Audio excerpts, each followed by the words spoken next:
인자 초여름인데 덥다 해도 너무 덥다 싶은 날이 있지. 이런 날 폭염 취약계층은 그야말로 더위와 사투를 벌여야 합니다.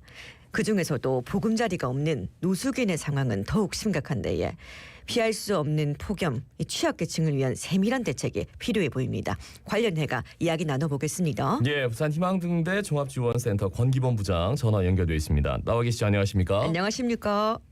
네, 안녕하십니까. 예. 네, 저는 부산 희망등대 종합지원센터에서 근무하고 있는 권기범이라고 합니다. 예, 올여름 뭐 정말 무덥고 장마도 긴다 뭐 이런 얘기가 나오고 있는데 좀 걱정입니다. 부산 지역 노숙인 분들은 어느 정도나 되는지요? 네, 평균적으로 부산 지역 노숙인은 한 110에서 120명 정도 인원이 파악되고 있는 상황입니다. 예. 매달 둘째 주 월요일 밤 11시부터 부산에 있는 노숙인 종합지원센터 세 곳에서 이제 일시집계 조사를 통해서 부산 지역에 거리 노숙인이 몇 명 정도 있는지 조사를 진행하고 있는데 지난 2024년 6월 둘째 주에 실시된 일시집계 조사 결과는 저희가 109명으로 집계가 됐었습니다. 남성분이 97명, 여성분이 12명으로 집계되었고 여성 노숙인은 남성 노숙인에 비해서 적은 인원이긴 하지만 계속해서 증가하고 있는 추세이긴 합니다. 근데 저희가 최근에 109명으로 집계가 되긴 했지만 이거 노숙인이 줄었다라고 생각하기는 좀 어려운 부분이 있고 아무래도 노숙 장소를 일시적으로 옮기거나 해당 날짜에 발견되지 않은 인원들이 있다 보니까 집계된 결과에 비해서는 더 많은 노숙인이 있을 거라고 저희는 보고 있습니다. 예. 초여름 때이른 폭염이 찾아왔는데 이럴 때 참 걱정되는 부분 중에 하나가 취약계층입니다. 그중에 가장 대표적인 취약계층이 노숙인 분들이 아닐까 싶은데 노숙인 분들을 찾아서 건강 살피고 또 이 시원한 물 등을 지원하시는 걸로 알고 있거든요. 현장 상황은 좀 어떻습니까? 아무래도 날씨가 더워지면 거리에서 생활하기가 너무 어려운 부분들이 사실 많이 있습니다. 네네. 그리고 예년에 비해서 계속해서 여름의 시작이 빨라지기도 있고 열대야라든지 모기라든지 이런 부분 때문에 수면에 사실 어려움을 겪는 분들도 많이 계시고 낮 시간대 아무래도 날씨가 덥다 보니까 이동하는 어려움들도 많다 보니까 이런 부분에서 가장 많이 힘들어하시는 경우가 있는 것 같습니다.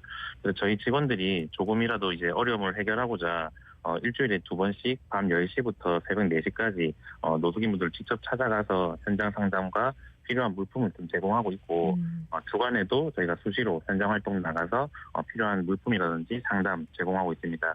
특히나 여름철에는 시원한 물이라든지 부채 이런 부분들을 통해서 지원을 해드리고 있고 일시보호가 필요한 분들은 저희 기관으로 모시고 와서 응급잔자리를 이용할 수 있도록 이렇게 연계하고 있습니다. 네. 혹시라도 위급한 상황 이런 것들도 좀 경험하십니까? 폭염 때문에? 올해 기준 다행히도 현재까지는 위급한 상황까지는 발생을 하지 않고 있고 앞으로 점차 이제 날씨가 더워짐에 따라서 충분히 발생을 할 수 있기 때문에 저희 전 직원들이 기상예보라든지 현장 상황에 계속해서 초점을 맞춰가지고 업무를 진행해 나가고 있습니다. 그 과거에는 아무래도 여름철 폭염으로 인해서 노숙인들이 병원에 이동되는 경우도 있었기 때문에 계속해서 거리에 계신 노숙인들의 건강 확인 등을 통해서 대비해 나갈 계획입니다. 예. 사실 노숙인 분들 같은 경우에는 외부에 계시다 보니까 폭염이나 장마, 태풍 이런 위험에 그대로 노출될 수밖에 없거든요. 자연 재난 시에 노숙인 분들이 피할 수 있을 만한 그런 장소가 있습니까? 자연 재난 시에 응급 잔자리를 최대한 이용할 수 있도록 설득과 권유를 계속해서 하고 있습니다. 그런데 저희 생각처럼 응급 잔자리를 이제 이용해 주시면 좋겠지만 노숙인분들 중에서도 시설을 이용하지 않으려고 하는 분들도 많다 보니까 설득에 좀 어려움을 겪는 부분들이 많이 존재하고 있습니다. 하지만 최대한 응급잔자리 이용할 수 있도록 하고 있고 안 될 경우에는 임시 주거 지원이나 응급구호방 아니면 노숙인 생활시설, 입소 등을 통해서 최대한 안전한 곳에서 지낼 수 있도록 상담을 좀 진행하고 있습니다. 그런데 그럼에도 이제 여름철 같은 경우에 특히나 태풍이라든지 폭우 이런 부분이 왔을 때 위험성 있는 장소에 계실 경우엔 지자체와 경찰 등 협조해서 위험 장소에서는 좀 이동을 할 수 있도록 조치를 해나가고 있습니다. 근데 노숙인 분들이 밖에 비 오고 덥고 이러면 아무래도 좀 시원하고 좀 비도 막을 수 있는 실내에서 주무시는 게 편할 텐데 그걸 또 거부하는 이유가 특별히 있습니까? 아무래도 이제 단체로 생활을 하는 곳이다 보니까 좀 자유롭게 있고 싶고 이런 부분들이 있다 보니까 조금 거부하는 경향이 있는 것 같습니다. 연령대를 놓고 봤을 때 요즘 노인 노숙인이 늘었다고요? 왜 그런지요?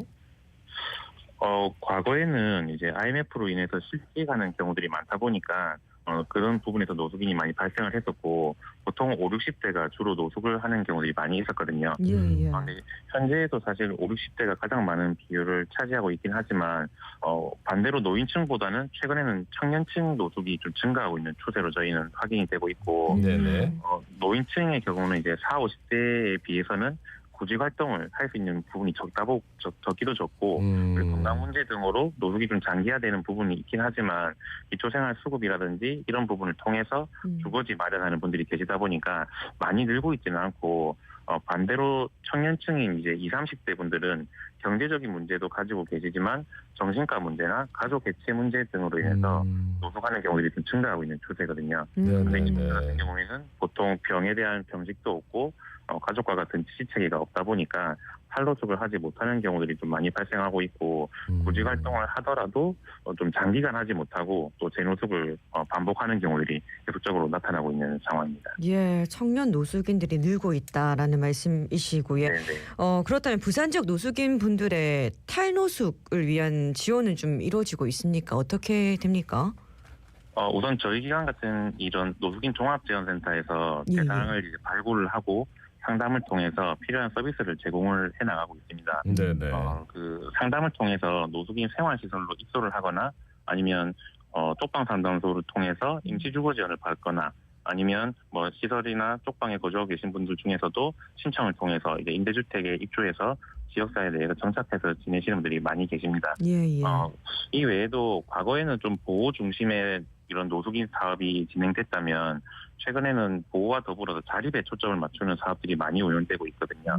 그래서 한국철도공사에서 지원해주는 청소사업단이라든지 보건복지부의 사업인 특화자활 사업을 통해서 매년 뭐 20, 30명 인원이 계속적으로 자립을 위해서 노력을 해나가고 있는 상황입니다. 예, 자립할 때 어떤 말씀하시는지 그것도 좀 궁금합니다. 사실 인생의 큰 실패를 맛본 분들이 가장 큰 게 이제 가족한테 상처를 네네. 입고 뭐 가족이 해체된다 이런 말씀도 해주시는데 어떻습니까? 과거에는 사실 아까 말씀드렸던 것처럼 뭐 실직이라든지 이런 부분들이 가장 큰 노숙 이유 중에 하나였었는데 네네. 최근에는 사실 시설에서 퇴소하게 된 젊은 20살 정도 되는 청년들도 많이 나오게 되고 예. 이런 분들이 보다 보니까 노숙의 이유가 너무 다양화되는 다양해요. 부분이 많이 있거든요. 그래서 과거에는 사실 경제적인 부분에 좀 저희가 포커스를 맞춰서 일을 했다면 지금은 너무 다양한 케이스들이 있기 때문에 좀 상담을 통해서 집중적으로 여러 가지 사례 관리를 통해서 필요한 서비스를 제공해 나가고 있는 상황입니다. 예, 네. 그러면 실제 노숙에서 쪽방으로 또 쪽방에서 영구 임대주택으로 가시는 이렇게 탈노숙에 성공하시는 분들이 좀 많으신 편인가요? 어떻습니까?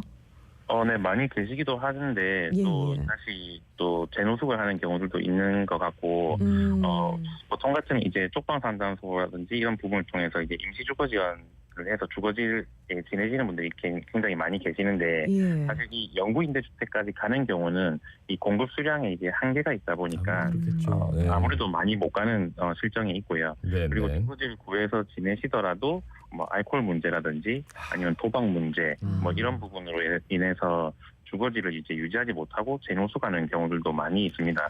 그리고 다시 이제 직장을 구해서 일을 하시더라도 그 직장 안에서 대인관계라든지 이런 부분들 때문에 직장 생활을 유지 못하고 또다시 재노숙하는 경우들이 있어가지고 저희가 최근에는 이런 부분들을 좀 줄여나가기 위해서 심리 재활 프로그램들을 통해서 이분들의 자존감이나 사회성을 좀 향상시키려고 노력하는 프로그램들을 좀 많이 운영하고 있는 상황입니다. 예, 다른 사람들을 상대해야 되고 이제 사회의 구성원으로 열심히 일을 해야 되는데 아예 그 자존감이 많이 떨어져 있다라는 말씀. 그러면 탈노숙을 위한 지원책, 물론 뭐 기후재난 취약계층에 대한 대책도 중요하겠지만 좀 세부적으로 마련돼야 될 것 같은데 어떤 대책이 필요할까요? 일단 뭐 기후 재난과 관련돼서는 뭐 사실 사고가 난 뒤에 대책을 마련하기보다는 예. 좀 예방적인 차원에서 뭐 이런 데이터를 수집하고 분석해서 사고를 예방할 수 있는 지원책이 좀 마련되어야 된다고 생각을 하고 있고 거리 노숙인의 경우에는 이제 여름철 폭염이라든지 겨울철 혹한의 이제 어려움도 있지만 뭐 쪽방에 계신 분들도 주거 취약계층이다 보니까 사실 여름철에는 방이 오히려 더 더워서 밖으로 나오는 경우들도 있기 때문에 이런 분들에 대한 좀 지원책도 계속해서 나와야 된다고 좀 생각이 듭니다. 그리고 저희가 이제 아까 말씀드렸던 것처럼 이제 일자리 사업들을 많이 하고 있긴 한데 조금 더 이제 질 높은 일자리 사업을 통해서 이분들이 좀 탈노속할 수 있는 기회를 좀 제공해가지고 보다 빠르고 안정적으로 좀 탈노속을 할 수 있도록 좀 지원책이 마련돼야 된다고 좀 생각이 듭니다. 예, 노숙 이유도 참 다양한 만큼 그에 맞는 좀 맞춤형 대책들이 마련되는 게 참 중요할 것 같습니다. 아무래도 사회적 적응도 중요하지 않을까 싶고요. 예, 마지막으로 말씀을 좀 전해주시면 좋겠는데 시간 관계상 말씀을 여기까지 좀 들어야 될 것 같습니다. 말씀 잘 들었습니다. 오늘 아침 고맙습니다. 고맙습니다. 예, 지금까지 부산 희망등대 종합지원센터의 권기범 부장이었습니다.